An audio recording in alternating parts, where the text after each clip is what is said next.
Aplikasi gugatan mandiri merupakan sarana untuk memudahkan masyarakat membuat gugatan secara mandiri. Gugatan mandiri bertujuan untuk kemudahan masyarakat membuat gugatan secara mandiri, mudah, cepat, dan biaya ringan. Aplikasi ini dapat diakses melalui smartphone pengguna dan membuat gugatan dan mencetak dokumen permohonan gugatan. Untuk menggunakan aplikasi tersebut dapat dibuka melalui tautan atau URL gugatanmandiri.badila.net. Berikut adalah panduan untuk Bapak Ibu menggunakan gugatan mandiri. Langkah pertama adalah buka peramban Anda, bisa melalui smartphone Anda atau juga bisa melalui komputer. Kemudian, buka URL gugatanmandiri.badila.net atau ketik saja di Google Gugatan Mandiri Badila. Maka di link yang pertama akan langsung kita temukan. Langsung klik saja. Setelah halaman gugatan mandiri terbuka, maka muncul halaman seperti ini. Mulai dari brosur terkait dengan proses perceraian, juga ada hak kewajiban yang ada di dalamnya sesuai dengan UU Perkawinan nomor 1 tahun 1974 yang sudah diubah ke UU nomor 16 tahun 2019. Selain itu juga Bapak Ibu dapat membaca dan menyimak prosedur dan tata cara berperkara melalui tombol prosedur berperkara pada halaman utama tersebut. Dengan mengklik tombol tersebut, sebelumnya Bapak Ibu, kita jelaskan perbedaannya terlebih dahulu bahwa permohonan cerai talak merupakan perceraian yang diajukan oleh suami, sementara gugatan perceraian yang diajukan oleh istri disebut cerai gugat. Di sini kita akan memberikan contoh bagaimana beracara dalam proses perkara cerai gugat. Pertama, langkah yang harus dilakukan penggugat, sifri atau kuasanya, yaitu mengajukan gugatan secara tertulis atau lisan kepada pengadilan, agama atau mahkamah syariah. Pasal 118 HI atau pasal 142 RBG junto pasal 73 Undang-Undang Nomor 7 Tahun 1989 yang telah diubah oleh Undang-Undang Nomor 3 Tahun 2006. Kemudian, penggugat dianjurkan untuk meminta petunjuk kepada Pengadilan Agama Mahkamah Syariah tentang tata cara membuat surat gugatan yang dijelaskan dalam pasal 118 iya atau pasal 142 RBG junto pasal 58 Undang-Undang Nomor 7 Tahun 1989 yang telah diubah oleh Undang-Undang Nomor 3 Tahun 2006. Surat gugatan dapat dirubah sepanjang tidak mengubah posita dan petitum. Jika tergugat telah menjawab surat gugatan tersebut harus atas persetujuan tergugat. Kedua, gugatan tersebut diajukan kepada pengadilan, agama atau mahkamah syariah yang daerah hukumnya meliputi tempat kediaman penggugat yang dijelaskan dalam pasal 73 ayat 1 Undang-Undang Nomor 7 Tahun 1989 yang telah diubah oleh Undang-Undang Nomor 3 Tahun 2006. Ya, penggugat meninggalkan tempat kediaman yang telah disepakati bersama tanpa izin tergugat, maka gugatan harus diajukan kepada Pengadilan Agama Mahkamah Syariah yang daerah hukumnya meliputi tempat kediaman tergugat yang dijelaskan dalam pasal 32 ayat 2 Undang-Undang Nomor 1 Tahun 1974 junto pasal 73 ayat 1 Undang-Undang Nomor 7 Tahun 1989 yang telah diubah oleh Undang-Undang Nomor 3 Tahun 2006. Bila penggugat berkediaman di luar negeri, maka gugatan diajukan kepada pengadilan, agama atau mahkamah syariah yang daerah hukumnya meliputi tempat kediaman tergugat yang dijelaskan dalam pasal 73 ayat 2 Undang-Undang Nomor 7 Tahun 1989 yang telah diubah oleh Undang-Undang Nomor 3 Tahun 2006. Bila penggugat dan tergugat bertempat kediaman di luar negeri, maka gugatan diajukan kepada Pengadilan Agama Mahkamah Syariah yang daerah hukumnya meliputi tempat dilangsungkan pernikahan atau kepada Pengadilan Agama yang dijelaskan dalam pasal 73 ayat 3 Undang-Undang Nomor 7 Tahun 1989 yang telah diubah oleh Undang-Undang Nomor 3 Tahun 2006. Ketiga, gugatan tersebut memuat nama, huruf pekerja, agama, dan tempat kediaman penggugat dan tergugat. Posita, fakta kejadian dan fakta hukum. Petitum, hal-hal yang dituntut berdasarkan posita. Keempat, gugatan soal penguasaan anak, nafkah anak. nafkah istri dan harta bersama dapat diajukan bersama-sama dengan gugatan atau sudah putusan perceraian memperoleh kekuatan hukum tetap yang dijelaskan dalam pasal 66 ayat 5 Undang-Undang Nomor 7 Tahun 1989 yang telah diubah oleh Undang-Undang Nomor 3 Tahun 2006.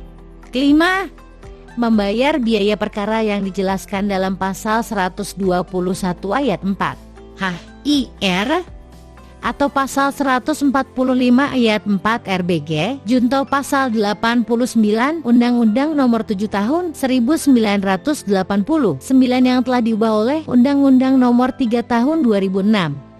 Bagi yang tidak mampu, dapat berperkara secara cuma-cuma atau pro deo yang dijelaskan dalam pasal 237 HI atau pasal 273 R. J. Kenama penggugat dan tergugat atau kuasanya menghadiri persidangan berdasarkan panggilan pengadilan, agama atau mahkamah syariah. Setelah itu, klik mulai. Di sini akan dijelaskan ketentuan penggunaan gugatan mandiri ini. Pertama, tentang syarat dan ketentuan gugatan atau permohonan mandiri, yaitu penggugat atau pemohon membuat sendiri surat gugatan atau permohonan secara elektronik. Kemudian pemanfaatan aplikasi untuk membuat surat gugatan atau permohonan mandiri ini tidak dipungut biaya atau gratis. Kemudian perlu diketahui bahwa aplikasi ini hanya bersifat membantu dalam pembuatan surat gugatan. Tidak ada jaminan jika menggunakan aplikasi ini gugatan Anda dapat dikabulkan, karena masalah dikabulkan atau tidak tergantung dalam proses persidangan nantinya. Kemudian ketika Anda menggunakan aplikasi ini, peradilan agama tidak bertanggung jawab atas segala sesuatu hal yang terjadi. Peradilan agama hanya bersifat membantu menyediakan contoh format surat gugatan. Isi gugatan yang Bapak Ibu tuliskan, inya adalah di luar tanggung jawab peradilan agama. Kemudian, apabila Anda menggunakan aplikasi pembuatan surat gugatan secara elektronik ini, maka Anda dianggap menyetujui syarat ketentuan dalam aplikasi ini. Terakhir, syarat dan ketentuan ini akan ditambah jika dirasa diperlukan tanpa pemberitahuan terlebih dahulu. Kemudian, penjelasan berikutnya tentang tata cara pembuatan surat gugatan atau permohonan online. Itu langkah-langkah yang diberikan oleh sistem. Kemudian, setelah selesai harap koreksi surat gugatan atau permohonan. Kemudian, cetak rangkap tuju dan ditandatangani. Cetak secul akun untuk biaya perkiraan panjar dan kemudian bayar melalui ATM atau ke konter bank yang tersedia. Yang terakhir, silahkan nanti untuk menuju loket pendaftaran di pengadilan agama tempat Bapak Ibu akan mendaftar untuk mendapatkan nomor register perkara. Kemudian, pertanyaan tentang di pengadilan agama manakah perkara ini akan didaftarkan. Silahkan pilih pengadilan agama Tutuyan PT Amanondo. Selanjutnya klik OK, paham, lanjutkan. Kemudian silahkan pilih menu pembuatan gugatan atau permohonan di bawah ini sesuai dengan perkara yang ingin Anda ajukan. Yang pertama, dispensasi nikah. Dispensasi nikah adalah proses beracara di pengadilan untuk mengajukan perkawinan yang calon mempelai laki-laki ataupun perempuannya masih di bawah umur dan belum diperbolehkan untuk menikah sesuai dengan peraturan perundang-undangan yang berlaku. Kemudian, iktidat nikah adalah permohonan pengesahan nikah yang diajukan ke pengadilan untuk dinyatakan sahnya pernikahan dan memiliki kekuatan hukum. Klik yang ada di tengah mulai. Pilih jenis kelamin Anda. Kita ambil contoh perempuan untuk perkara cerai gugat. Kemudian, silahkan lengkapi informasi di bawah sebelum melanjutkan ke tahap selanjutnya. 1. Si alamat email dan nomor WhatsApp yang masih aktif. 2. Isikan apakah Anda merupakan penyandang disabilitas. 3. Siapa yang akan mengisi formulir aplikasi ini? Posakum adalah pos bantuan hukum. Unit ini biasanya ada di setiap pengadilan. Posakum bertugas untuk membantu Bapak Ibu untuk beracara di pengadilan. Kemudian, apabila Bapak Ibu menggunakan jasa pengacara, silahkan isi pengacara atau kuasa hukum. Atau kalau memang diisi sendiri, silahkan pilih pribadi atau perorangan. Kemudian akan muncul lagi pertanyaan apakah Anda membutuhkan penasihat hukum. Pilih iya jika ada. Pilih tidak jika Bapak Ibu ingin memprosesnya secara mandiri. 4. Apakah Anda menginginkan pembebasan biaya perkara? Prodeo sesuai dengan Peraturan Mahkamah Agung Republik Indonesia Nomor 1 Tahun 2014 tentang pedoman pemberian layanan hukum bagi masyarakat tidak mampu di pengadilan adalah proses berperkara di pengadilan secara cuma-cuma dengan dibiayai negara melalui anggaran Mahkamah Agung RI ya. Yang berhak mengajukan gugatan atau permohonan berperkara secara cuma-cuma atau biasa disebut dengan prodeo adalah masyarakat yang tidak mampu secara ekonomi dengan syarat melampirkan surat keterangan tidak mampu atau SKTM yang dikeluarkan oleh sangadi atau kepala desa setempat yang menyatakan bahwa benar yang bersangkutan tidak mampu membayar biaya perkara. Kemudian, apabila Bapak Ibu sudah mendapatkan SKTM dari sangadi atau kepala desa setempat, maka pilih SKTM dan isikan nomor SKTM yang ada di surat yang Bapak Ibu peroleh dari sangadi. Kemudian, klik selanjutnya. Masukkan identitas Anda sesuai kolom di bawah ini. Silakan lengkapi nama lengkap dan nama ayah kandung, tempat dan tanggal lahir, agama. Kemudian, klik tombol selanjutnya untuk melengkapi identitas pemohon atau penggugat. Kemudian, pilihan kewarganegaraan pemohon atau penggugat. Jika pilihannya adalah tombol "Ya, saya berani", maka akan ditampilkan form pengisian identitas lanjutan. Kemudian, CIN/IK yang ada di KTP. Pekerjaan. Apabila tidak ada klik lain-lain kemudian, isi sendiri di kolom di bawahnya. Tulis penghasilan Anda per bulan apabila mengurus rumah tangga tidak memiliki penghasilan, isikan 0. Kemudian, pendidikan terakhir. Kemudian isikan tempat kediaman Anda sekarang.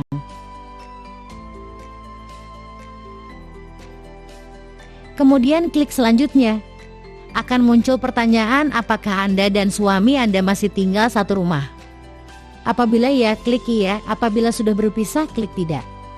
Kemudian akan muncul pertanyaan, apakah Anda mengetahui keberadaan suami Anda saat ini? Apabila tidak tahu, maka gugatan ini menjadi cerai gaib yang mana sesuai dengan pasal 139 kompilasi hukum Islam yang berbunyi jika kediaman tergugat atau suami tidak jelas atau tidak memiliki kediaman yang tetap, maka panggilan dilakukan dengan cara menempelkan gugatan pada papan pengumuman yang ada di pengadilan agama dan mengumumkannya pada satu atau beberapa surat kabar atau media massa yang lain oleh pengadilan agama.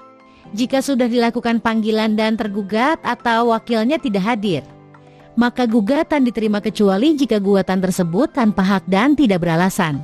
Proses perceraian dengan ini akan memakan waktu kurang lebih 4-5 bulan. Maka dari itu apabila ingin perkara lebih cepat diproses, maka pastikan keberadaan suami atau tergugat di mana keberadaannya. Kemudian klik selanjutnya.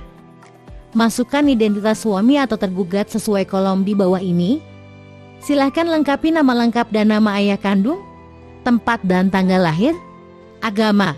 Kemudian, klik tombol selanjutnya untuk melengkapi identitas suami atau tergugat. Kemudian pilihan kewarganegaraan suami atau tergugat. Selanjutnya, ketikkan nikah, pekerjaan, pendidikan, dan tempat kediaman suami atau tergugat yang sudah Anda ketahui.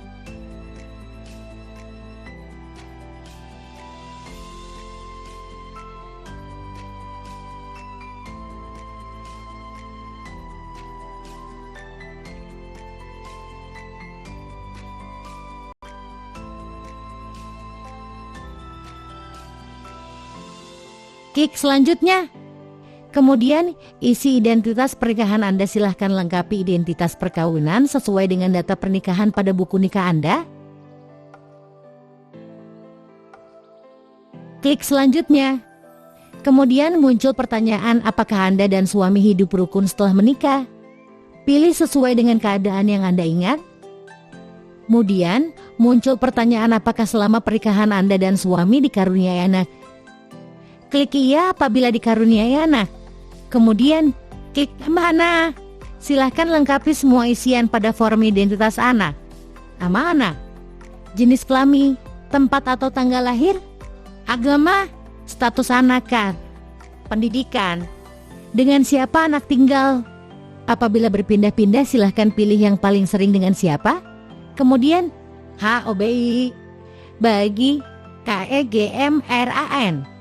Baik, BAKAT, anak. Apabila semua telah terisi, selanjutnya klik tombol proses untuk menyimpan data tersebut.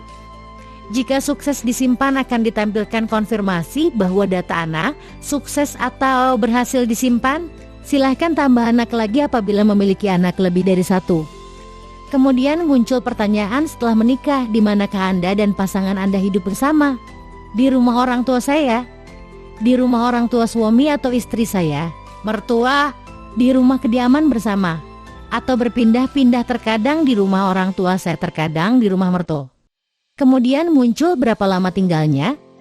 Silahkan isi tahun dan bulannya berapa lama. Selanjutnya muncul pertanyaan terakhir, tinggal bersama di mana. Yakin di mana Anda dan suami tinggal sebelum berpisah. Kemudian muncul alamat tempat tinggal tersebut, isikan saja.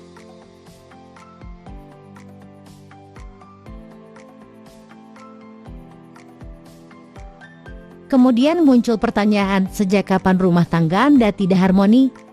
Silahkan isi dengan bulan dan tahun kapan pertama kali terjadi pertengkaran antara Anda dan suami yang membuat rumah tangga mulai tidak harmoni.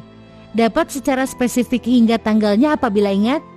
Kemudian muncul pertanyaan penyebab mengapa Anda mengajukan perceraian yang telah disesuaikan dengan ketentuan yang ada dalam kompilasi hukum Islam, diantaranya pasangan berbuat zina, pasangan sering mabuk-mabukan, pasangan sering berbuat madat atau pengguna narkoba, pasangan sering judi, ditinggal pergi oleh pasangan Anda, pasangan Anda dihukum penjara, kekerasan dalam rumah tangga, cacat badan, perselisihan dan pertengkaran terus-menerus. Anda dapat memilih lebih dari satu alasan. Yang terpenting adalah Anda mampu membuktikannya dengan adanya dua saksi dan alat bukti lain yang dipersyaratkan nanti di dalam persidangan. Di dalam video ini kita akan memilih pasangan sering mabuk-mabukan KDRT dan perselisihan dan pertengkaran terus-menerus. Kemudian klik selanjutnya. Muncul pertanyaan, apakah Anda ingin menggunakan narasi sendiri atau ingin menggunakan panduan? Dengan narasi atau panduan? Apabila dengan narasi, maka Anda akan mengetik sendiri dengan format paragraf di halaman berikutnya. Apabila dengan panduan, maka setiap halaman akan berbentuk tanya jawab yang nanti akan secara otomatis dituangkan dalam bentuk posita gugatan. Kemudian muncul di halaman berikutnya, yakin bantuan panduan tanya jawab untuk mengisi dalil-dalil penyebab perceraian Anda. Jawablah pertanyaan-pertanyaan berikut secara teliti sesuai dengan keadaan yang terjadi. Mulai dari kapan peristiwa tersebut terjadi, bulan dan tahunnya, secara jelas sesuai dengan alasan perceraian yang Anda ajukan tadi. Video ini hanya contoh. Silahkan untuk menjawabnya dengan lebih detail dan lebih jelas.